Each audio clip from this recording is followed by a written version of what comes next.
Terima kasih sudah setia selalu menonton di channel ini, tak lupa saya doakan kalian dan sekeluarga sehat selalu. By the way, support Mimin dengan like, komen dan subscribe. Bab 346. Jadi Blackwater Mercenaries adalah orang-orang yang menghancurkan rumahmu. Tidak persis, tapi kapten dan wakil kapten pertama mereka yang melakukan itu. Namun, saya hanya bisa membunuh wakil kapten pertama mereka dan bukan kapten mereka. Blackwater berkomplot melawan saya selama upaya pembunuhan ini, jadi itu sebabnya saya melarikan diri ke sini. Ceritakan tentang situasimu. Jika Anda bisa meyakinkan saya tidak akan membunuh Anda dan saya bahkan akan memberi Anda kejutan, kata David. Dia ingin mendengar kisah Blue Enchantress.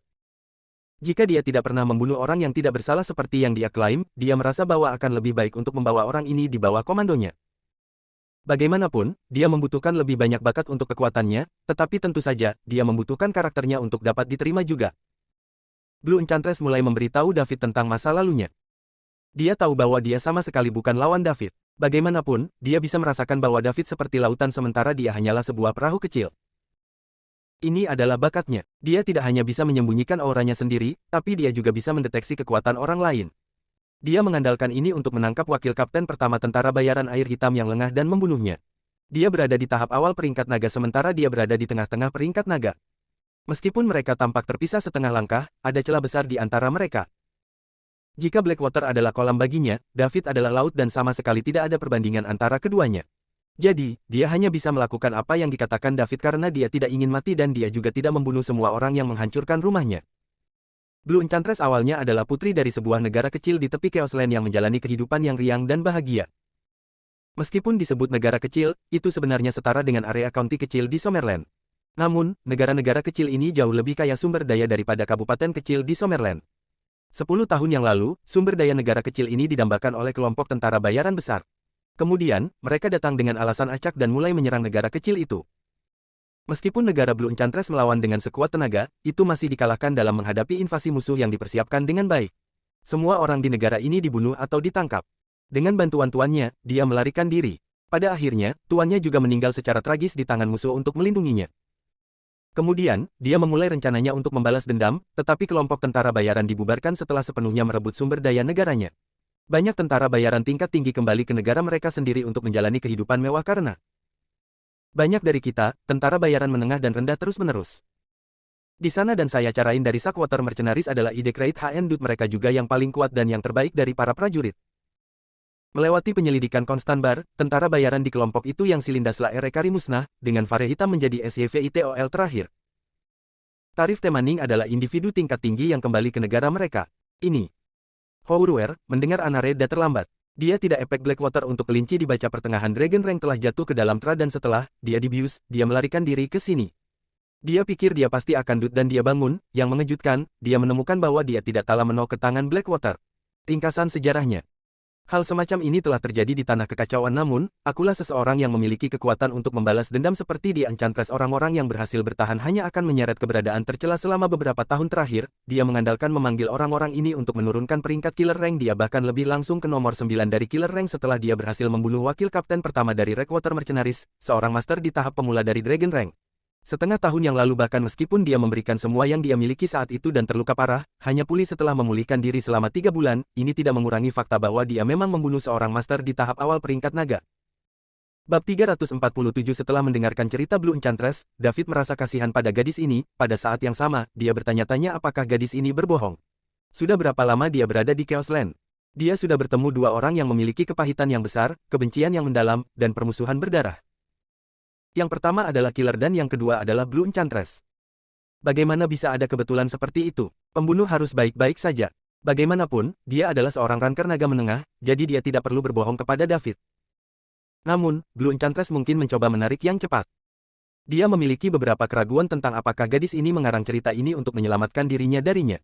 Namun, karena dia tidak tahu apakah dia mengatakan yang sebenarnya atau berbohong, dia hanya akan menyimpannya untuk sementara waktu. Dia akan menilainya berdasarkan kinerja di masa depan dan jika dia berbohong, tidak akan terlambat untuk mengambil tindakan saat itu. Dia tidak takut bahwa dia mungkin memiliki niat jahat terhadapnya. Di hadapan kekuatan absolut, konspirasi dan trik kotor apapun akan sia-sia. Kenyataannya, David tidak tahu bahwa di Chaos Land, banyak orang yang mengalami pertumpahan darah. Namun, orang-orang yang bisa tumbuh sampai mereka memiliki kekuatan yang cukup dan memiliki kesempatan untuk membalas dendam seperti mereka berdua sangat jarang.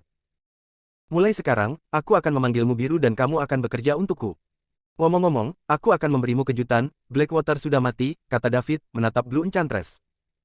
Apa, air hitam sudah mati? Betulkah? Blue Enchantress bertanya dengan heran. Dia meninggal saat kamu tidak sadarkan diri tadi. Dia datang untuk menangkapmu, tapi dia menghinaku jadi aku membunuhnya. Awalnya, saya tidak menyukai Anda para pembunuh, tetapi setelah mendengarkan cerita Anda, saya memilih untuk mempercayai Anda dan membuat Anda bersama saya untuk saat ini. Terima kasih, Blue Enchantress berterima kasih padanya sambil terisak pelan. Anda bisa memanggil saya Tuan. Jika semua yang Anda katakan itu benar, maka saya dapat membantu Anda setiap kali Anda bertemu dengan musuh yang tidak dapat Anda kalahkan. Betulkah? Terima kasih Pak. Pada saat ini, seorang wanita mempesona berusia 30-an berjalan ke lantai 2. Dia mengenakan gaun bodycon yang menonjolkan tubuh lekuknya dan dia memegang 2 botol anggur merah edisi kolektor. Dia adalah bos bar, Tulip. Biru, kesini, panggil David. Iya Pak, Blue Enchantress berjalan di belakang David dan berdiri di tempatnya. Talib tercengang. Awalnya, dia ingin menjaga Blue Enchantress bersamanya. Bagaimanapun, dia adalah pembunuh nomor 9 di peringkat pembunuh. Dia mungkin tidak memiliki kemampuan tempur yang luar biasa, tetapi dia memiliki metode pembunuhan yang sangat baik. Pak, nama saya Tulip, dan saya bos Rock Bar. Saya telah menyimpan 2 botol anggur merah ini selama bertahun-tahun, dan saya mengeluarkannya khusus untuk Anda, kata Tulip dengan suara memikat. Anda terlalu sopan, Nona Tulip. Saya akan pergi jadi saya akan meminumnya lain kali. David bangkit dan hendak pergi setelah dia mengatakan itu. Namun, Tulip menghentikannya. Puan, tolong berhenti. Ada yang bisa saya bantu, Nona Tulip? Tanya David. Puan, apakah ini pertama kalinya Anda di Chaos Land? Betul sekali. Meskipun saya bukan orang yang kuat di area perdamaian, orang-orang masih menghormati saya. Jika Anda membutuhkan saya untuk sesuatu, katakan saja. Aku pasti akan menjaganya untukmu, kata Tulip kepada David, menatapnya dengan menggoda. Ketika David mendengar apa yang Tulip katakan, dia merenung sejenak sebelum duduk kembali. Dia berkata, karena kamu mengatakan itu, aku punya sesuatu yang aku butuh bantuanmu. Mari kita bicara sambil minum. Bab 348 Tulip membuka sebotol anggur merah dan menuangkan segelas untuk David dan dirinya sendiri. David berhenti bersikap sopan juga. Dia mengangkat gelasnya dan bersulang dengan Tulip sebelum mereka berdua menyesapnya. Boleh aku tahu aku harus memanggilmu apa? Tulip bertanya, nama keluarga saya Liddell, tetapi Anda bisa memanggil saya Wajah Perak. Saya akan memanggil Anda Tuan Liddell saja, saya ingin tahu, apa yang Anda ingin saya lakukan untuk Anda. Nona Tulip, Anda harus memiliki saluran untuk menghubungi kelompok tentara bayaran besar dan menengah itu, kan? Saya memang bisa berhubungan dengan beberapa dari mereka. Saya ingin Anda membantu saya mengirim pesan ke kelompok tentara bayaran besar dan menengah itu. Tan. Liddell, tolong beritahu saya lebih banyak. Petik 2. Dalam 1 minggu, tentara bayaran api merah yang saya dirikan akan berangkat untuk menyerang Tanjung Gelap dan mengalahkan tentara bayaran yang haus darah. Siapapun yang ingin datang membantu Red Flames bisa menyebutkan harganya. Plus, Tyrant pasti akan mati jadi aku berjanji tidak akan ada bahaya yang tidak terduga, kata David serius. Apa? Blue Enchantress, yang berdiri di belakang Tulip dan David, terkejut dan dia menarik napas dengan tajam. Tan. Liddell akan menyerang Dark Cape. Bloodthirsty Mercenaries adalah kelompok tentara bayaran peringkat ketiga di dunia bawah tanah global, dan Tyrant diakui sebagai sosok nomor 1 di Dragon Rank. Meskipun Tulip memutuskan bahwa kekuatan David harus berada di ranah peringkat puncak naga, masih ada celah antara peringkat puncak naga. Seorang Dragon Ranker puncak seperti Tyrant, yang akan mengambil langkah kecil itu, jauh lebih kuat daripada seseorang yang baru saja memasuki puncak Dragon Rank. Terlebih lagi, Tyrant telah menjadi orang nomor 1 di Dragon Rank selama beberapa tahun, jadi siapa yang tahu apakah dia sudah mengambil langkah kecil itu? Siapa yang bisa menjamin bahwa orang kuat di level ini akan mati? Dia tidak berani menyebarkan berita sembarangan. Jika sesuatu yang buruk terjadi, dia akan selesai. Dia awalnya ingin menjilat dengan Dragon Ranker puncak, tapi dia ternyata seseorang yang melebih-lebihkan kekuatannya. Apakah dia berpikir bahwa ada orang yang bisa membunuh Tyrant? Dari mana dia pikir nama Tyrant Getalis dari? Dia mendapatkan namanya dengan membunuh orang-orang di dunia tentara bayaran siapapun yang sering disiksa dan dibunuh olehnya dengan cara yang paling mesum. Setiap kali orang-orang di dunia medan berbicara tentang Tyrant, mereka akan melakukannya dengan ketakutan. Tidak ada yang mau main-main dengan Tyrant, dan dengan karakter Tyrant, dia telah menyinggung banyak orang, tapi dia masih baik-baik saja sekarang. Jika Tyrant benar-benar lihai untuk dibunuh, dia pasti sudah mati sejak lama. Tuan Liddell, maafkan aku tidak berani menyebarkan berita ini untukmu, kata Tulip meminta maaf. Oh, mengapa? Asteris kebrutalan Tyrant dikenal di seluruh dunia bawah tanah, tidak ada yang ingin memprovokasi dia. Bahkan jika saya menerbitkannya untuk Anda, tidak ada yang akan maju. Apakah kamu tidak percaya bahwa aku akan membunuhnya? David bertanya, Tuan Liddell, dengan segala hormat, Tyrant secara resmi diakui sebagai orang nomor 1 di peringkat naga. Bahkan jika Anda seorang ranker naga puncak, dia bukan lawan Anda. Plus, saya belum pernah mendengar Tyrant mengambil tindakan apapun dalam 2 tahun terakhir. Mungkin saja dia sudah mengambil langkah kecil ke depan. Anda masih muda dan Anda memiliki begitu banyak potensi. Anda masih memiliki semua kesempatan untuk melakukan ini di masa depan. Kenapa kamu harus pergi sekarang? Tulip mengumpulkan keberaniannya dan bertanya. Dia pandai membaca orang dan Tuan Liddell di depannya ini tidak terlihat seperti orang yang tidak mau menerima nasihat dari orang lain. Dia percaya bahwa dia bisa mendapatkan sisi baiknya setelah dia mengatakan ini. Pada akhirnya, dia masih menjadi Dragon Ranker puncak, jadi dia akan mendapatkan banyak manfaat jika dia menjalin hubungan yang baik dengannya. David tersenyum dan tidak mengatakan apa-apa. Ketika Tulip ingin mengatakan sesuatu, aura mencekik keluar dari tubuh David dan menyelimuti seluruh lantai 2 rock bar. Bab 349. Tulip memiliki ekspresi ngeri di wajahnya, dia membuka mulutnya untuk mengatakan sesuatu tetapi tidak ada yang keluar. Auranya terlalu kuat sehingga dia, seorang ranker naga menengah, tidak bisa menahannya sama sekali. Ini jelas bukan lagi aura yang dimiliki oleh ranker naga puncak. Mungkinkah? Tulip menatap David dengan mata terbelalak. Apakah dia sudah mengambil langkah kecil itu? Bagaimana ini mungkin? Meskipun David mengenakan setengah dari topeng perak dan dia sengaja mengubah suaranya, Tulip masih berpikir bahwa David seharusnya tidak lebih dari 35 tahun. Pada usia ini, dia telah melampaui puncak peringkat naga dan mengambil satu langkah lebih jauh.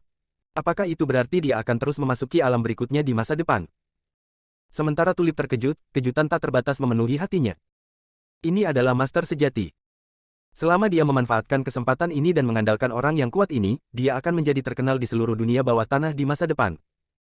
Tulip bukan satu-satunya di tempat kejadian yang terkejut. Blue Enchantress juga sangat bersemangat.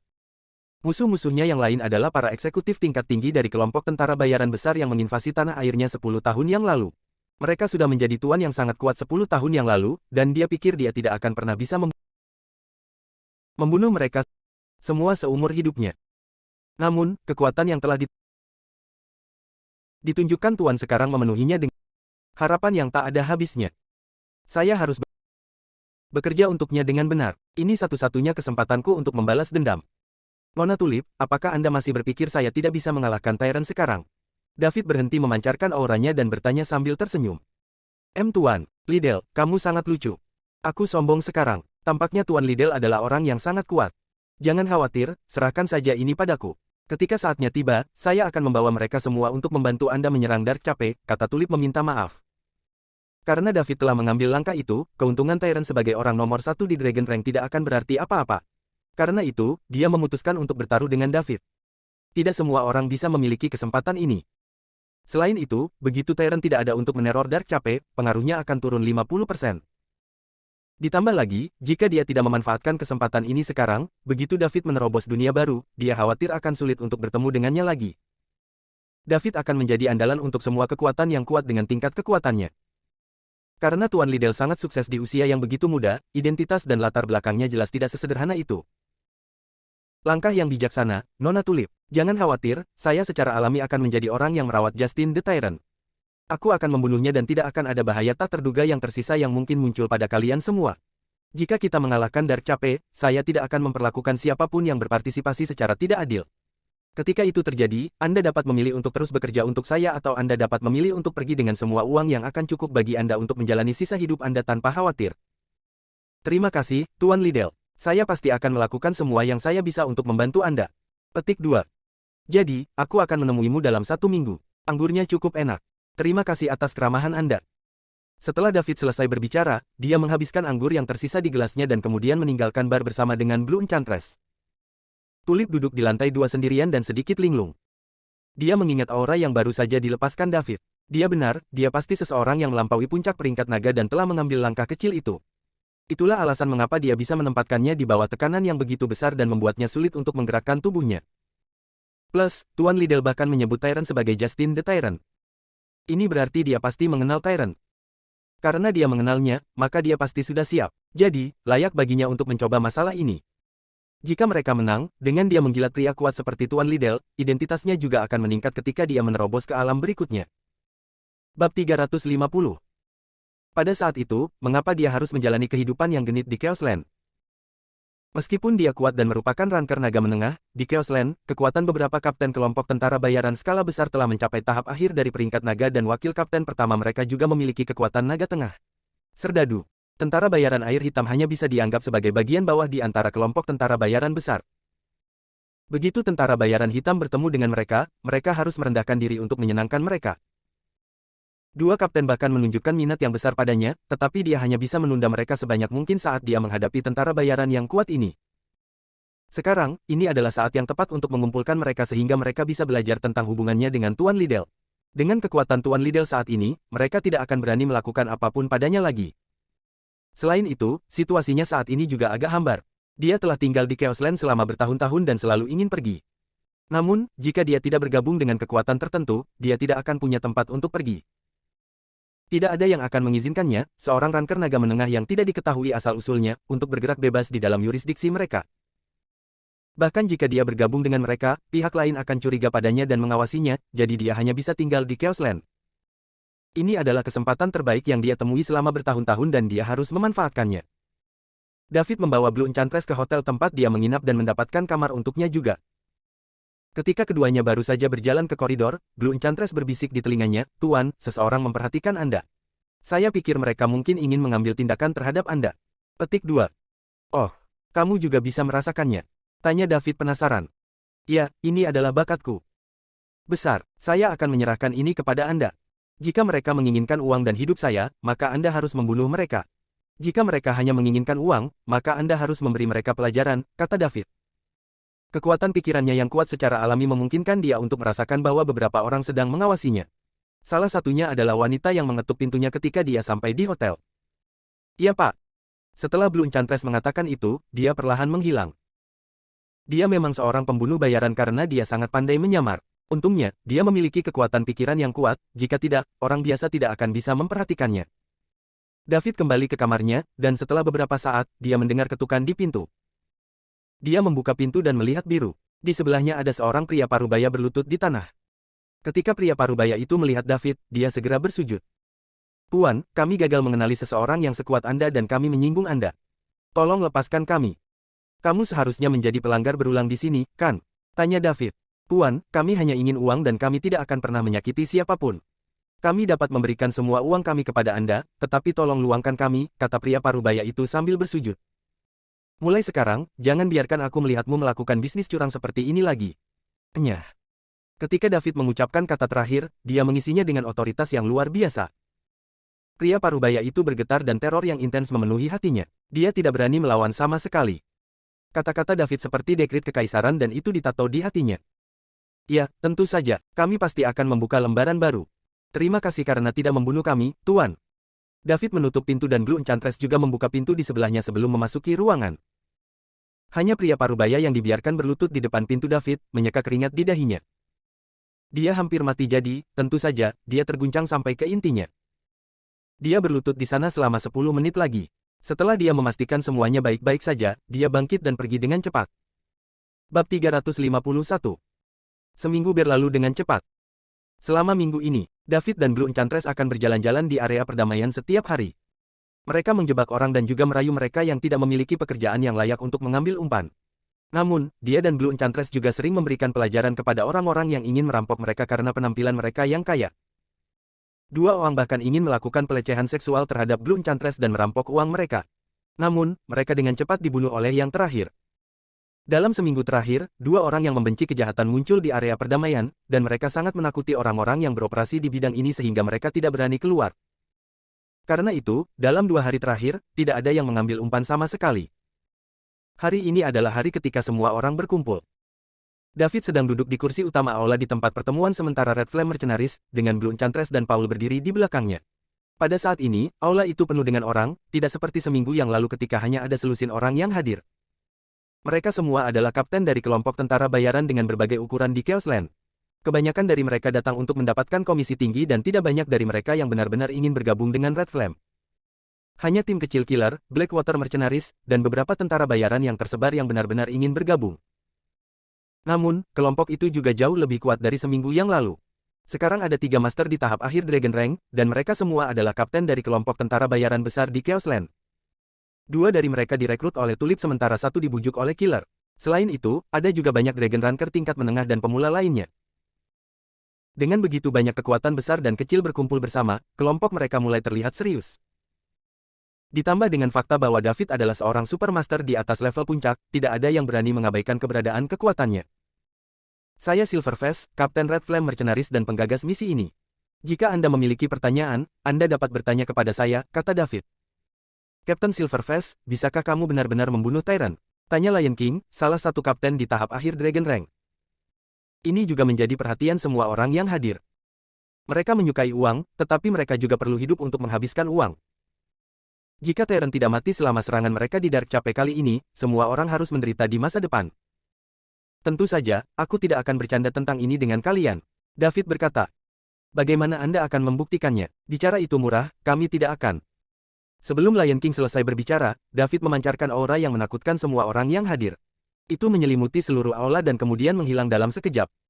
Apakah kamu percaya padaku sekarang? David bertanya dengan ragu-ragu. 1-1 percayalah. Saya tidak menyangka Kapten Silverface mengambil langkah itu. Aku merasa sangat malu karena lebih rendah darimu. Lion King, pasti akan mendukungmu, Kapten Silverface, kata Lion King dengan hormat. Semakin kuat mereka, semakin baik mereka memahami kekuatan David. Dengan kekuatan Raja Singa, yang berada di tahap akhir peringkat naga, dia sama sekali tidak memiliki ruang untuk melawan dalam menghadapi aura yang baru saja dikeluarkan David. Ini bukan sesuatu yang bisa dilakukan oleh Ranker Naga Puncak. Lion King tahu dia tidak akan bisa mengalahkan Tyrant, tetapi dia masih memiliki keberanian untuk menghadapinya. Namun, dia tidak berani menahan aura yang baru saja terpancar dari David. Ada pertanyaan lain. David terus bertanya. Kapten Silverface, saya ingin bertanya bagaimana kita harus membagi keuntungan setelah kita mengalahkan Dark Cape. Lagi pula, kami datang untuk mendapatkan keuntungan jadi lebih baik jika kami menjelaskannya sekarang. Plus, selain Anda, kami yang terkuat di antara semua tentara bayaran dan kami membawa begitu banyak orang. Kita tidak bisa mendapatkan perlakuan yang sama seperti yang lain, kan? Tuan lain pada tahap akhir peringkat naga bertanya. Tuan-tuan lainnya juga memandang David, menunggu jawabannya. Ini terkait dengan kepentingan mereka. Bab 352. Dark Cape diberkati oleh surga, dan jika mereka dapat bersama-sama menempati dan mengelola tanah, kehidupan mereka di masa depan akan jauh lebih nyaman. Bahkan jika mereka tidak bisa, mereka akan mencoba untuk mendapatkan lebih banyak manfaat dari Silverface. Setelah kita mengalahkan Dark Cape, aku akan memberimu imbalan sebanding dengan berapa banyak yang telah kamu sumbangkan dan memberimu cukup uang untuk memuaskanmu. Di tempat ini, hanya karena Anda kuat, bukan berarti Anda akan berkontribusi lebih banyak. Itu tergantung pada peran Anda dalam misi ini. Namun, Red Flame Mercenaries akan menjadi satu-satunya yang menduduki Dark Cape, dan jika saya pikir Anda telah memberikan kontribusi besar, saya akan mengeluarkan Anda perintah rahasia perak. Mereka yang memiliki ordo rahasia perak akan mendapatkan janji dari saya. Kalian semua harus menyadari beratnya janji ini, kata David dengan suara rendah. Ketika David mengatakan ini, mata semua orang berbinar. Janji dari Kapten Silverface. Dengan wilayahnya saat ini, itu adalah hadiah yang sangat besar. Jika mereka menyimpan perintah rahasia ini sampai hari dia menerobos ke alam berikutnya, nilainya akan meningkat secara eksponensial. Jika ini dibiarkan sampai akhir, itu akan menjadi fondasi kekuatan. Ini akan menjamin keamanan mereka setidaknya selama beberapa dekade. Tidak ada yang bisa menahan godaan seperti itu. Sebuah janji dari seorang master yang akan menerobos ke alam legendaris. Semua orang di tempat kejadian telah berada di Chaos Land selama bertahun-tahun, jadi siapa di antara mereka yang tidak memiliki musuh? Pada saat ini, jika Red Flame Mercenaries menjatuhkan Dark Cape dan Kapten Silverface membunuh Tyrant, ketenarannya akan meroket dan siapapun yang memegang Silver Secret Order juga akan dihormati. Jangan khawatir, Kapten Wajah Perak. Karena Anda telah mengatakannya, kami akan melakukan segala daya kami untuk membantu Anda merebut Dark Cape. Ya, kami pasti akan membantumu mengendalikan Dark Cape, kata semua orang serempak. Baiklah, sekarang tidak ada yang punya masalah, kamu harus memimpin timmu sendiri dan memecahnya menjadi kelompok-kelompok kecil. Kita akan bertemu di sisi barat Dark Cape dalam 3 hari. Sesampai di sana, saya akan menantang Tyrant, peringkat naga nomor 1, dan semua orang akan menyaksikan bagaimana saya membunuh Tyrant secara langsung. Semua orang pergi dengan tim mereka di belakangnya. Saat ini, mereka harus bergegas ke Dark Cape. Lokasi mereka saat ini hampir 1000 km jauhnya dari Dark Cape. Meskipun 3 hari lebih dari cukup, mereka masih ingin sampai di sana sesegera mungkin, agar tidak ketinggalan pertempuran abad ini. Pertempuran ini ditakdirkan untuk dicatat dalam sejarah. Hanya ada sekitar 3.000 orang yang termasuk 10 Red Flame Mercenaries, angka yang baru mereka capai setelah David merekrut lebih dari 1.000 orang dari Blackwater Mercenaries. Namun, yang mengejutkan David adalah pemilik Rockbar, Tulip, seorang ranker naga menengah, juga tetap tinggal. David kemudian membagi tim yang terdiri dari 3.000 orang menjadi beberapa tim kecil. Dia membiarkan killer dan anggota terkuat lainnya masing-masing memimpin tim sebelum lepas landas. Sementara itu, David membawa Blue Enchantress dan pergi sendiri. Tanjung Gelap. Di daratan yang berbatasan dengan Summerland dan Falconia, satu-satunya tempat yang tidak terganggu oleh medan magnet. Lokasi geografis tempat ini unik, dan kedua kerajaan terpaksa melewati daerah ini jika mereka ingin berdagang. Bahkan pesawat pun perlu terbang di atasnya.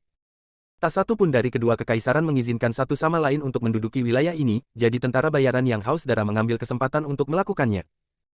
Sebelum tentara bayaran yang haus darah menduduki tempat ini dikendalikan oleh banyak faksi. Namun, setelah direbut oleh tentara bayaran yang haus darah, tempat ini secara eksklusif berada di bawah kendali mereka. Siapapun yang melewati tempat ini, apakah itu mobil, kapal, atau pesawat, perlu membayar, sehingga biaya pos pemeriksaan yang dikumpulkan oleh tentara bayaran haus darah setiap tahun menjadi jumlah yang sangat besar. Oleh karena itu, meskipun memiliki puluhan ribu anggota, setelah menempati tempat ini, tentara bayaran yang haus darah tidak perlu melakukan satu misi pun. Tempat ini terlalu menguntungkan, sehingga mereka tidak perlu khawatir tentang uang sama sekali. Bab 353. Ada sebuah kastil besar di tengah Dark Cape. Inti dari tentara bayaran yang haus darah tinggal di sini, termasuk Justin the Tyrant. Anggota tingkat rendah dari tentara bayaran haus darah dikirim ke setiap sudut Dark Cape, menjaga sebidang tanah yang secara pribadi mereka yakini milik mereka. Mereka akan melakukan rotasi posisi sekali sehari. Mercenari yang haus darah telah menduduki Dark Cape selama bertahun-tahun dan mereka perlahan-lahan meninggalkan struktur kelompok tentara bayaran dan mulai berkembang menjadi sebuah sekte. Ada 3 penjaga, 6 penatua, dan 8 perkumpulan rahasia. Saat ini, di aula besar kastil, inti dari tentara bayaran yang haus darah semuanya berkumpul. Duduk di kursi utama adalah seorang pria parubaya kurus dengan wajah pucat, kemeja hijau, dan kipas lipat di tangannya. Dia tampak seperti seorang sarjana dari zaman kuno. Sulit untuk mengaitkan citra orang ini dengan Tyrant yang legendaris. Namun, kenyataannya adalah bahwa pria parubaya kurus dan tampak lemah ini adalah Justin the Tyrant, kapten tentara bayaran yang haus darah. Kekuatannya mencapai puncak peringkat naga dan dia telah menjadi nomor 1 di peringkat naga selama 5 tahun. Semua orang yang menantangnya telah dibunuh secara brutal dengan berbagai cara. Reputasi brutalnya bergema di seluruh dunia bawah tanah, membuat banyak orang gemetar hanya dengan menyebut namanya. Parker, laporkan situasinya, kata Justin the Tyrant. Ya, Kapten, salah satu pria parubaya berusia 40-an berdiri dan menjawab. Segera setelah itu, dia melanjutkan, ketika kami memeriksa tepi perairan Dark Cape kali ini, kami menemukan sebuah kapal pesiar mewah dengan lebih dari 1.000 orang di dalamnya, 700 di antaranya adalah tamu dan lebih dari 300 adalah staf.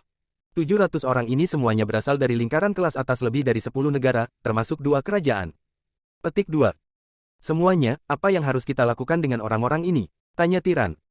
Kapten, mengapa kita tidak membiarkan orang-orang dari 2 kerajaan pergi? Dan kami akan meminta keluarga yang lain untuk menyiapkan uang tebusan yang besar sebagai ganti mereka. Saya pikir kita harus memperlakukan mereka secara setara. Kami tidak bisa memihak pada 2 kerajaan. Apa yang bisa mereka lakukan pada kita? Mintalah masing-masing dari mereka untuk menyiapkan uang tebusan sebesar 10 juta dolar. Kami akan membebaskan para sandera setelah kami menerima uang, jika tidak, kami akan membuang mereka ke laut untuk memberi makan ikan. Setuju, kita tidak bisa membiarkan orang lain memandang rendah tentara bayaran yang haus darah. Kedua kekaisaran juga harus membayar untuk mendapatkan kembali orang-orang mereka, tetapi saya harus memilih 2 gadis untuk menghangatkan tempat tidur saya terlebih dahulu, saya belum pernah mencoba kecantikan dari kelas atas sebelumnya. Ya saya setuju, saya ingin memilih beberapa juga. Petik 2. Saya juga setuju. Para eksekutif tingkat tinggi di ruangan itu angkat bicara. Namun, beberapa orang mengungkapkan pandangan yang berbeda. Saya pikir lebih baik tidak menyinggung kedua kerajaan. Jika kedua kerajaan bergabung untuk mengusir kita, kita akan tamat. Derek, kenapa kamu begitu pemalu? Bagaimana kedua kerajaan itu bisa bersatu? Anda terlalu memikirkan hal-hal mereka jelas ingin saling membunuh. Bagaimana lagi kita mendapatkan kesempatan untuk menduduki Dark Cape? Itu kemungkinan. Kemungkinan yang kamu sebutkan tidak akan pernah terjadi. Saya setuju dengan Derek. Kita harus menghindari menyinggung kedua kekaisaran sebanyak mungkin. Petik 2. Semua orang di aula memberikan pendapat mereka. Itu sedikit bising dan mereka sekarang terbelah menjadi 2 sisi. Salah satu pihak mengatakan bahwa mereka tidak bisa membiarkan tentara bayaran yang haus darah tampak lemah dan mereka sepenuhnya mengabaikan kedua kerajaan. Sebaliknya, tim lain merasa bahwa mereka tidak boleh menyinggung kedua kerajaan dan sebaliknya mereka harus menjaga hubungan baik dengan mereka. Tyrant mengetuk meja dengan kipas lipatnya. Aula jatuh ke dalam keheningan. Apapun yang dikatakan Tyrant di Dark Cape akan menjadi dekrit kekaisaran dan tidak ada yang berani melawannya. Bab 354. Tyrant berpikir sejenak dan berkata, minta semua identitas orang-orang ini dan minta tebusan sesuai dengan situasi keluarga mereka, katakan saja setengah dari harta keluarga mereka. Adapun warga dari 2 kerajaan besar, ambil saja sejumlah uang dari mereka sebagai tanda. Anda dapat memilih salah satu dari mereka yang menolak untuk membayar, dan Anda dapat membuang sisanya ke kolam untuk memberi makan piranha. Kapten Tyrant telah membuat keputusan akhir dan tidak ada yang mengajukan keberatan. Memberi makan sandera ke piranha jauh lebih kejam daripada membuang mereka ke laut. Dark Cape memiliki kolam besar tempat Tyrant memelihara banyak piranha. Kebanyakan dari mereka yang menentangnya dilempar ke sana untuk dijadikan makanan ikan. Ini menunjukkan betapa brutalnya Justin. Rory, lanjutkan laporannya, kata Tyrant lagi. Ya, Kapten. Seorang pria yang tampak lembut berusia 30-an berdiri dan berbicara. Menurut informasi yang diterima, sebulan yang lalu, Chaos Land membentuk kelompok tentara bayaran bernama Red Flame. Menggunakan sejumlah besar uang sebagai insentif, mereka menarik banyak kelompok tentara bayaran di Chaos Land dan akan menyerang Dark Cape. Rory, kamu tidak perlu memberitahuku ini, kan? Begitu banyak orang ingin menyerang Dark Cape tetapi berapa banyak yang berani datang pada akhirnya? Ya, ini hanya cara bagi mereka untuk menjadi terkenal.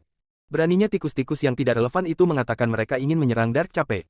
Sepertinya mereka telah melupakan ketakutan yang dibawa oleh tentara bayaran Haus Darah ke Chaos Land setelah bertahun-tahun kita tidak bertindak. Kali ini tidak sama, kata Rory, penasihat terpercaya. Oh, apa yang sangat berbeda? Red Flame Mercenaries sedang dalam perjalanan ke Dark Cape dan mereka telah bergabung dengan 3 kelompok tentara bayaran besar di Chaos Land. Para kapten adalah master di tahap akhir peringkat naga. Jumlah gabungan orang dari ketiga kelompok ini mencapai lebih dari 10.000. Selain Red Flame dan kelompok tentara bayaran kecil dan menengah yang tersebar, ada lebih dari 20.000 orang dalam perjalanan untuk menyerang Dark Cape. Plus, Red Flame Mercenaries bahkan menghabiskan banyak uang untuk membeli banyak senjata paling canggih untuk mempersiapkan ini, kata Rory dengan ekspresi serius di wajahnya. Setelah Rory mengatakan itu, para eksekutif tingkat tinggi di ruangan itu semua terkejut. Pasukan sekutu lebih dari 20.000 orang sedang dalam perjalanan untuk menyerang Dark Cape dengan senjata paling canggih di dunia. Ini bukan lelucon. Itu pasti akan menyebabkan banyak masalah bagi mereka karena pertempuran ini tidak akan mudah. Tetap saja, mereka tidak pernah berpikir mereka akan kalah karena Tyrant adalah kapten mereka. Rory, siapa kapten tentara bayaran api merah? Bagaimana dia meyakinkan 3 kelompok tentara bayaran untuk datang dan mengadili kematian? Seseorang bertanya. Aku tidak tahu identitasnya untuk saat ini, aku hanya tahu dia memakai topeng perak dan menyebut dirinya sendiri. Wajah perak, dia muncul di Chaos Land lebih dari seminggu yang lalu. Diduga dia telah mencapai puncak peringkat naga, jika tidak, saya tidak dapat menjelaskan mengapa 3 master pada tahap akhir peringkat naga akan setuju untuk datang. Setelah Rory selesai berbicara, dia memandang semua orang dengan ekspresi serius. Jika semua orang baru saja terkejut, sekarang, mereka terkejut. Seorang Supermaster di puncak Dragon Rank memimpin 3 master hebat di tahap akhir Dragon Rank. Tampaknya juga akan ada beberapa pemula dan ranker naga menengah. Plus, ada 20.000 pasukan sekutu dan senjata canggih yang tak terhitung jumlahnya. Bahkan jika kekuatan ini tidak sebanding dengan tentara bayaran yang haus darah, itu tidak jauh di belakang. Jika kapten dihalau oleh puncak Dragon Ranker pihak lain, maka sangat sulit untuk menentukan hasil dari pertempuran ini. Lagi pula, mereka telah tinggal di Dark Cape selama hampir 10 tahun dan kebiadaban mereka telah lama berkurang oleh kehidupan yang nyaman dan damai ini. Dalam beberapa tahun terakhir, beberapa wanita yang diculik di sini melalui berbagai cara telah melahirkan beberapa anak. Karenanya, di dalam hati mereka, orang-orang ini tidak lagi mau bertarung sampai mati lagi. Bab 355. Kapten, saya pikir kita perlu memberi perhatian khusus pada insiden ini dan membawa Wali dan Penatua kembali. Ini pasti akan menjadi pertarungan yang sulit kali ini dan kami tidak bisa menganggapnya enteng. Parker berkata, ya, mereka menyerang kita dengan sangat agresif. Kita harus memanggil Wali dan Tetua sesegera mungkin sehingga kita dapat merencanakan semuanya dengan tepat dan tidak memberi musuh kesempatan. Petik 2. Para eksekutif tingkat tinggi dari tentara bayaran Haus Darah yang hadir mulai berdiskusi di antara mereka sendiri.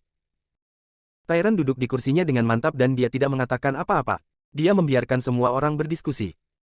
Lebih dari seminggu yang lalu, dia menerima telepon dari keponakannya yang berharap Tyrant akan mengirim 2 tuan ke ibu kota untuk membantu perkembangan keluarga Chases. Pada akhirnya, mereka adalah keluarganya sehingga dia tidak bisa menolak. Selain itu, jika ayahnya Joseph tidak mengirimnya ke luar negeri dalam semalam, dia mungkin masih berjongkok di penjara di Summerland. Jadi, lebih dari seminggu yang lalu, dia mengirim seorang wali dan seorang penatua ke ibu kota di Summerland untuk sementara bergabung dengan keluarga Chases dan bertindak sebagai pengawal keluarga untuk membantu perkembangan mereka. Karena itu, dia tidak bisa begitu saja memanggil mereka untuk kembali. Selain itu, apakah dia perlu memanggil wali dan penatua kembali untuk hal kecil ini? Jika bahkan orang-orang ini tidak bisa melawan, bisakah wali dan penatua tambahan membalikkan situasi? Mereka hanya bisa menyalahkan diri sendiri karena hidup terlalu nyaman selama beberapa tahun terakhir dan benar-benar kehilangan motivasi untuk bertarung. Dia tidak bisa membiarkan ini terjadi. Tampaknya setelah kejadian ini, tentara bayaran yang haus darah perlu berubah seolah-olah ini terus berlanjut, cepat atau lambat, semua orang akan menjadi harimau tanpa gigi. Setelah menunggu semua orang selesai berbicara, Tyrant berkata, kamu sangat takut dengan masalah sepele ini. Saya pikir Anda telah hidup terlalu nyaman dalam beberapa tahun terakhir. Setelah kejadian ini, saya akan sepenuhnya mengubah tentara bayaran yang haus darah. Kalian telah kehilangan motivasi yang kalian miliki saat itu dan secara kebetulan, kami telah kehilangan status kami di Chaos Land.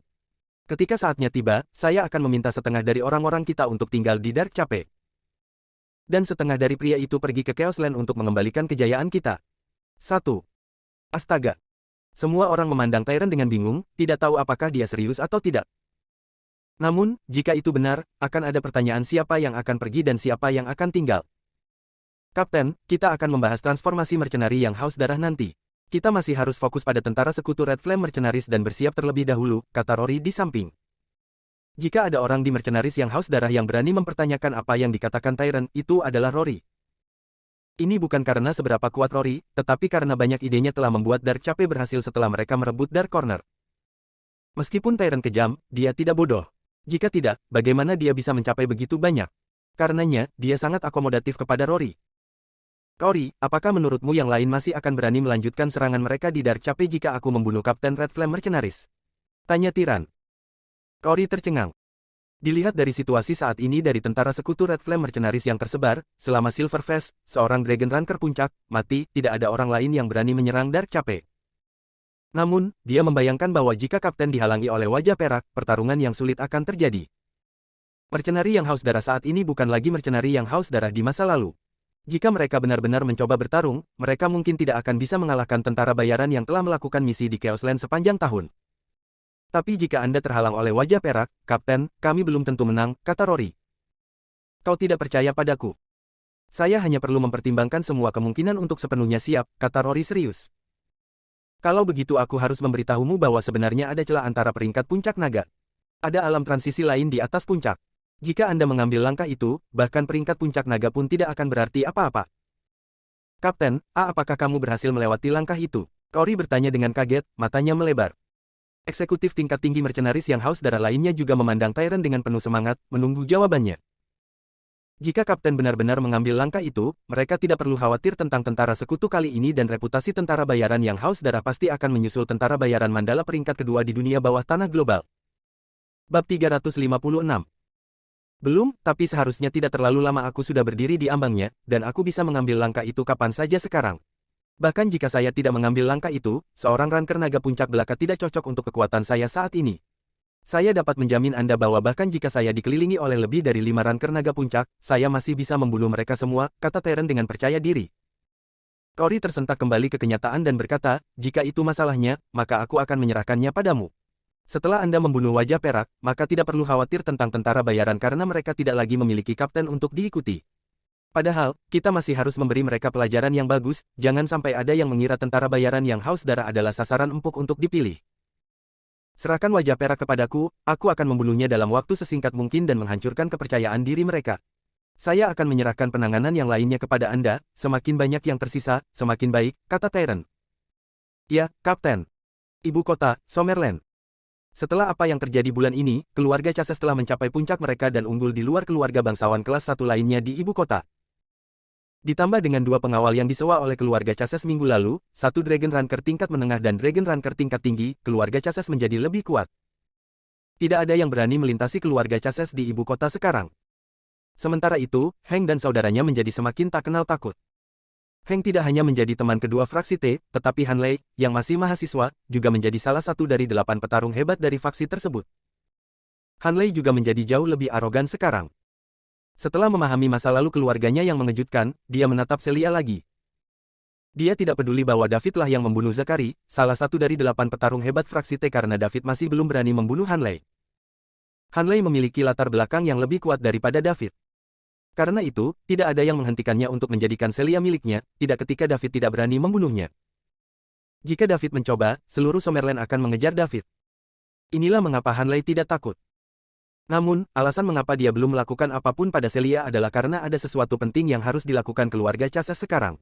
Setelah masalah itu diselesaikan, Hanley kemudian akan menjadikan Celia miliknya terlepas dari apakah dia menginginkannya atau tidak. Setelah masalah ini diselesaikan, keluarga Chases akan menjadi salah satu keluarga bangsawan terkemuka di ibu kota. Pada saat itu, Hanley akan membawa Celia apakah dia atau David menginginkannya atau tidak, dan tidak ada yang bisa dilakukan David untuk menghentikannya. Klub tembok besar. Hank sekali lagi mengumpulkan anggota fraksi T untuk rapat. Tidak ada yang berani menanyainya kali ini. Chess memasang ekspresi seram di wajahnya, tidak berani mengeluarkan satu suara pun sementara Stan diam menunggu Heng berbicara. Dengan kedatangan dua ahli seni bela diri baru keluarga Chases, Stan sekarang melihat Heng sebagai setara. Heng mungkin tidak kuat secara fisik, tetapi dia memiliki latar belakang keluarga untuk menebusnya. Stan tidak menyangka Justin the Tyrant dapat mengirimkan dua master hebat yang masing-masing adalah Dragon Ranker tingkat menengah dan tinggi. Master tingkat seperti itu adalah bagian dari warisan keluarga dan hanya dibawa keluar jika diperlukan. Bab 357. Heng mengalihkan pandangannya ke seluruh pejuang hebat fraksi T di hadapannya sementara orang-orang yang dia lihat mengalihkan pandangan mereka secara naluriah. Keluarga Chases telah melampaui keluarga kelas 1 lainnya dan bergabung dengan lingkaran bangsawan terkemuka. Mereka bukan keluarga yang bisa dijadikan musuh oleh para pejuang hebat. Han Lei duduk dengan penuh semangat di bawah panggung. Ini adalah pertama kalinya dia berpartisipasi dalam pertemuan inti fraksi T. Sebagai anggota tingkat menengah dari fraksi T, prestise dari 8 petarung hebat adalah sesuatu yang sudah lama dia dengar dan selalu impikan untuk dialami. Bukannya dia berharap hari ini tiba begitu cepat. Tiga lainnya dari Fantastic Four Universitas Greenwood segera mencoba untuk mendapatkan rahmat baiknya ketika mereka mendengar bahwa dia telah menjadi salah satu dari 8 petarung hebat fraksi T. Mereka ingin bekerja dengan Han Lei, jadi Han Lei menerima mereka sebagai bawahannya. Fraksi T adalah eksistensi suci di antara para pemuda ibu kota, dan T bangga menjadi anggota faksi. Sebagai salah satu dari 8 petarung hebatnya, Han Lei sekarang sangat populer di kalangan pemuda di ibu kota. Dapat dikatakan bahwa Han Lei diperlakukan sebagai selebriti di universitas, terus-menerus mendapatkan dikerumuni oleh anak-anak dari keluarga kaya yang mencoba untuk akrab dengannya. Sayang sekali Celia tidak datang ke sekolah dan melewatkan pemandangan itu. Pada saat ini, Heng berkata, saya menelepon semua orang di sini hari ini untuk mengumumkan dua hal. Keluarga Chases telah membawa dua pengawal, keduanya adalah orang tua yang telah bekerja di bawah paman saya untuk waktu yang lama. Untuk menyambut mereka, keluarga Chases telah memutuskan untuk mengadakan perjamuan dalam 3 hari, mengundang semua bangsawan terkenal dari ibu kota. Saya berharap dapat melihat kalian di sana, serta memberi Anda kesempatan untuk menyaksikan master peringkat naga tingkat tinggi dari dekat. Petik 2. Jangan khawatir, Tuan Heng. Kami akan berada di sana. Ya, kami akan berada di sana. Semua orang berkata. Apa ini? Sepertinya kamu agak enggan, Chase, kata Heng, menatap Chase. Chase kemudian tersenyum muram dan menjawab, tentu saja tidak, Tuan Heng. Saya akan senang untuk pergi ke perjamuan. Aku akan menemuimu dalam 3 hari. Keluarga Snow dulunya sedikit lebih baik daripada keluarga Chases, tetapi sekarang setelah keluarga Chases memiliki sumber daya dari fraksi T dan bantuan dari Justin the Tyrant yang mendukung mereka, mereka berada jauh di depan keluarga Snow. Tidak peduli seberapa besar Chase membenci atau merasa marah tentang lonjakan status Heng yang tiba-tiba, dia tahu bahwa keluarga Chases saat ini berada di puncaknya dan itu bukan saat yang tepat untuk menjadi musuh mereka. Jadi, satu-satunya pilihan Chase adalah mengalah. Namun, Chase tahu bahwa dia akan membalas dendam tanpa ragu jika ada hari ketika keluarga Chases jatuh. Itu bagus, kalau begitu. Dan di sini saya berpikir bahwa Anda akan menolak dan membuat saya terlihat buruk di depan semua orang. Heng berkata dengan senyum samar. Kemudian, Heng menoleh ke Stan dan berkata, saya berharap dapat melihat Anda juga, Stan. Bagaimana aku bisa menolak undanganmu, Heng? Saya ingin melihat master peringkat naga peringkat tinggi dari dekat, jawab Stan sambil tersenyum. Karena semua orang setuju, maka aku akan menunggu kalian semua di kediaman Chases dalam 3 hari. Oh, benar, aku hampir lupa memberitahumu. Pamanku sebenarnya memiliki selusin lebih dari Dragon Ranker di bawahnya. Petik 2. Setelah ini, Heng berjalan keluar dari kamar pribadi dengan tawa keras saat Han Lei mengikutinya. Meninggalkan yang lain di ruang pribadi untuk saling menatap dengan marah. Stan. Stan menyela sebelum Chase bisa mengatakan apapun. Bertahanlah, untuk saat ini, Chase. Keluarga Chases telah tumbuh menjadi kekuatan yang harus diperhitungkan. Dengan kekuatan dan kekuatan Justin saat ini, tidak ada yang cukup kuat untuk menghentikan keluarga Chases. Biarlah. Pastikan untuk menyiapkan hadiah yang lebih bagus dan dapatkan berkah baik dari keluarga Chases. Kami semua adalah anggota fraksi T, dan saya yakin Heng bukan orang yang menyimpan dendam. Bab 358. Stan bangkit untuk meninggalkan kamar pribadi. Petarung hebat lainnya berbagi pandangan dan menghela nafas juga. Jika bahkan Temen sendiri telah menjelaskan bahwa keluarga Chases telah tumbuh menjadi kekuatan yang harus diperhitungkan, maka tidak ada lagi yang bisa mereka lakukan selain mengikuti saran Stan dan menyiapkan hadiah yang lebih bagus untuk dimasukkan ke dalam buku bagus keluarga Chases. John dan istrinya telah mengalami surga dan neraka baru-baru ini. Sekitar sebulan yang lalu, keluarga Chases menyerah untuk menargetkan mereka dan mengembalikan 54% saham Beautylist Group kepada mereka. John telah mendapatkan kembali pekerjaannya dan atasannya bahkan menunjukkan tanda-tanda ingin mempromosikannya dan memberinya lebih banyak tanggung jawab. Namun, hal-hal baik tidak berlangsung lama dan masalah muncul lagi dalam beberapa hari terakhir. Masalah muncul dengan perusahaan dan karir John terhenti. Pasangan itu menghabiskan hari-hari mereka dengan mengerutkan kening di rumah. Celia melakukan seperti yang diperintahkan David dan tidak menghadiri kelas apapun di Greenwood. Dia adalah wanita yang pengertian, dan dia tahu ini bukan waktunya untuk menimbulkan lebih banyak masalah bagi orang tuanya dan David. Jadi, dia tidak meninggalkan rumah sama sekali dan tinggal di rumah. John dan istrinya awalnya berasumsi bahwa keluarga Chases menargetkan mereka lagi, tetapi setelah bertanya kepada beberapa orang, mereka menemukan bahwa keluarga Chases sebenarnya terlalu sibuk untuk berurusan dengan kentang goreng kecil seperti mereka akhir-akhir ini. Keluarga Chases sangat aktif di ibu kota akhir-akhir ini, karena ada desas-desus tentang bagaimana mereka menerima dukungan dari beberapa tokoh kuat dan sekarang memperluas kekuatan mereka. Keluarga itu juga perlahan-lahan menerobos batas-batas lingkaran aristokrat kelas 1 dan bertujuan untuk status yang lebih tinggi. Masalah yang dihadapi pasangan itu bukanlah akibat langsung dari sesuatu yang dikatakan keluarga Chases, melainkan hasil dari mitra Butylist Group dan teman bisnis dekat yang menjauhkan diri dari keluarga yang karena takut keluarga Chases akan mengganggu mereka karena hubungan mereka. Keluarga Chases telah tumbuh cukup kuat ke titik di mana mereka tidak perlu mengatakan apa-apa sebelum seseorang yang mencoba untuk akrab dengan mereka akan mengambil inisiatif untuk membantu keluarga. Ini adalah perlakuan yang hanya dimiliki oleh 4 keluarga bangsawan teratas di ibu kota dinikmati. Jika Anda menjadi musuh dari keempat keluarga itu, seseorang akan segera keluar dan membantu menyingkirkan musuh tanpa keluarga itu bahkan mengucapkan sepatah kata pun. Jika keluarga Chases terus tumbuh seperti ini, mereka akan dengan cepat menjadi keluarga bangsawan terkemuka kelima di ibu kota. Namun, setiap keluarga yang ingin menjadi keluarga bangsawan terhormat kelima pasti akan menghadapi rintangan yang ditetapkan oleh 4 lainnya untuk menghentikan mereka. Lagi pula, hanya ada begitu banyak manfaat untuk dibagikan, dan setiap pendatang baru berarti redistribusi manfaat tersebut. Setiap pihak akan dipaksa untuk menuai lebih sedikit manfaat sejak saat itu. Namun, keluarga Chases memiliki Justin Chases yang sangat kuat mengawasi mereka, jadi tidak ada yang berani melewati mereka. Karena itu, keempat keluarga ini lebih suka menuai lebih sedikit manfaat daripada menjadikan Justin sebagai musuh. Sebagai sosok legendaris di Summerland, Justin sudah berusia 120 tahun. Tubuhnya perlahan-lahan merosot tetapi meskipun demikian, Summerland tidak mau memulai pertarungan dengannya, jangan sampai Falconia mengambil kesempatan untuk menyerang Summerland. Itulah satu-satunya alasan mengapa pejabat Summerland tidak bergerak ketika 2 master peringkat naga menengah dan tinggi yang tidak diketahui asalnya tiba-tiba muncul di ibu kota, jantung Summerland. Jika Justin hanyalah seorang Dragon Ranker puncak, bahkan jika dia berada di puncak Dragon Rank, Summerland adalah kerajaan yang cukup kuat sehingga tidak perlu khawatir untuk melawannya. Namun, masalahnya adalah bahwa Dark Cape berada di bawah kekuasaan Justin dan ini terlalu penting bagi Summerland. Kekaisaran tidak bisa mengambil risiko tempat seperti itu mengikuti ke tangan Falconia. Sebenarnya, situasi saat ini adalah yang terbaik yang bisa mereka kelola. Ini karena saat salah satu dari dua kerajaan, Summerland atau Falconia, menguasai Dark Cape, perang akan pecah di antara mereka. Karena itu, Summerland memutuskan untuk menutup mata dan bahkan membantu keluarga Chases tumbuh, seperti halnya keluarga lainnya.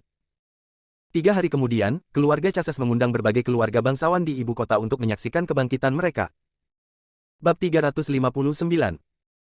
Berita tentang Red Flame Mercenaries yang bersiap untuk menyerang Dark Cape dengan cepat menyebar ke telinga 2 kerajaan besar. Dark Cape sangat penting bagi kedua kekaisaran, jadi wajar saja jika kedua kekaisaran memiliki orang-orang yang mengawasi daerah itu setiap saat. Saat sesuatu yang tidak terduga terjadi, berita itu akan segera sampai ke telinga pejabat tinggi di 2 kerajaan sehingga mereka bisa membuat keputusan. Ada banyak berita tentang tentara bayaran yang meluncurkan serangan ke Dark Cape, tapi ini adalah pertama kalinya sebuah kelompok tentara bayaran mengumpulkan 20.000 orang dan berbaris menuju Dark Cape seperti yang dilakukan oleh Red Flame Mercenaries sekarang. Kedua kerajaan menganggap serius masalah ini dan mulai melihat ke Silverface, Kapten Red Flame Mercenaries. Yang terpenting, mereka perlu memeriksa apakah wajah perak adalah kelompok tentara bayaran yang dikirim dari kerajaan lain. Namun, tidak ada kekaisaran yang dapat menemukan apapun. Mereka masing-masing memiliki nama peringkat naga puncak kekaisaran lain di daftar mereka, dan mereka akan segera diberitahu saat seseorang hilang. Ini dibantu oleh fakta bahwa David sudah merencanakan semuanya sejak lama dan belum ingin mengungkapkan identitasnya. Dia tahu bahwa saat identitasnya terungkap, Falconia akan mencegahnya mengambil alih Dark Cape. Bahkan, perang antara dua kerajaan bahkan mungkin dipicu sebelumnya karena ini.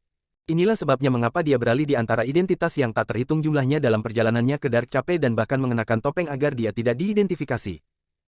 Setelah analisis dan investigasi dari kedua kerajaan, mereka memastikan bahwa wajah perak bukanlah seseorang yang dikirim oleh kerajaan lain dan dengan demikian memutuskan untuk tidak bergabung dalam perang ini. Namun, bukan berarti mereka tidak akan terus memantau situasi.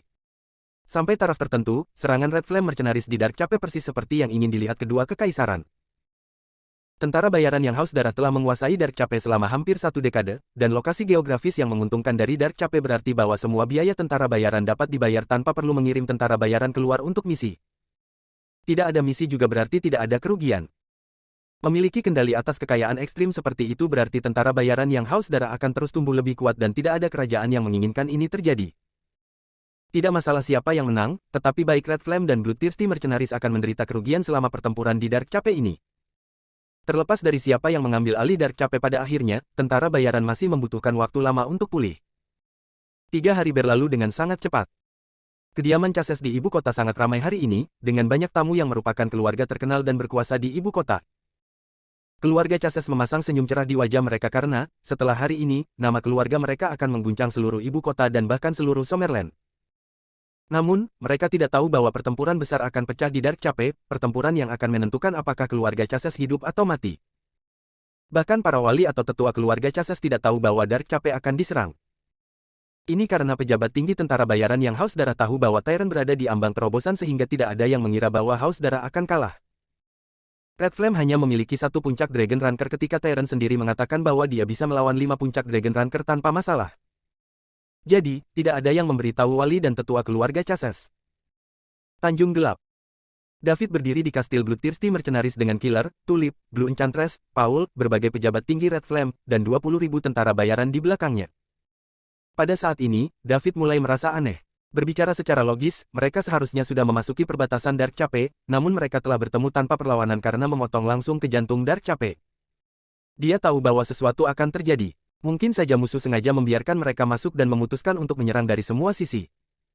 David bukan satu-satunya orang yang khawatir. Namun, mereka sudah ada di sini dan pertempuran tidak bisa dihindari. Bab 360. Lawan mereka adalah kelompok tentara bayaran terkuat ketiga di dunia, tentara bayaran yang haus darah. Tyrant juga menduduki peringkat pertama di Dragon Rank dengan prestisenya menyebar jauh dan luas. Kehilangan berarti kematian, tetapi kemenangan berarti banyak manfaat dan ketenaran. Kapten Wajah Perak, tidak ada perlawanan sejak kita memasuki perbatasan, bisakah kita masuk ke perangkap mereka? Tanya seorang kapten tentara bayaran yang juga merupakan Dragon Runner berperingkat tinggi. Jangan khawatir, Kapten, di hadapan kekuatan absolut, jebakan apapun tidak akan menghasilkan apa-apa. Begitu saya membunuh Tyrant dan mengirim tentara bayaran yang haus darah ke dalam kekacauan, yang mereka pikirkan hanyalah melarikan diri dan mereka tidak akan berminat untuk bertarung. Saat itu, kalian semua akan dapat menyerang istana dengan mudah, kata David tanpa ekspresi, melihat ke kastil di depannya. Kalau begitu, ini untuk berharap kamu menang dengan cepat, Kapten Wajah Perak. Di kastil. Apakah semuanya sudah diatur, Rory? Tanya Justin si tiran. Ya, Kapten, kami telah memblokir rute pelarian mereka, tidak ada jalan kembali untuk mereka, jawab Rory. Sangat bagus, kalian semua akan mengikuti perintah Rory. Kembali ke posisi Anda dan tetap siaga. Begitu aku membunuh Wajah Perak dan menghancurkan kepercayaan diri mereka, serang dan bunuh mereka semua. Ya, Kapten, semoga Anda melenyapkan musuh dan kembali sebagai pemenang. Teriak semua pejabat tinggi tentara bayaran yang haus darah. Pindah. Dengan perintah Justin the Tyrant, semua pejabat tinggi yang haus darah mengikuti pengaturan sebelumnya dari Rory dan kembali ke posisi mereka. Beberapa dari mereka meninggalkan kastil melalui jalan rahasia dan menempatkan diri mereka di belakang Red Flame Mercenary sebagai persiapan untuk memblokir rute pelarian mereka. David hendak meminta Paul untuk menembakkan 2 misil mini ke dalam kastil hanya untuk melihat apakah ada orang di dalam. Kemudian, beberapa orang muncul di dinding kastil belasan kaki di atas tanah. Berdiri di depan adalah seorang pria parubaya dengan wajah pucat dan kipas genggam di tangan kanannya. Pria ini menoleh. Tidak termasuk David, semua orang mengambil langkah mundur secara naluriah.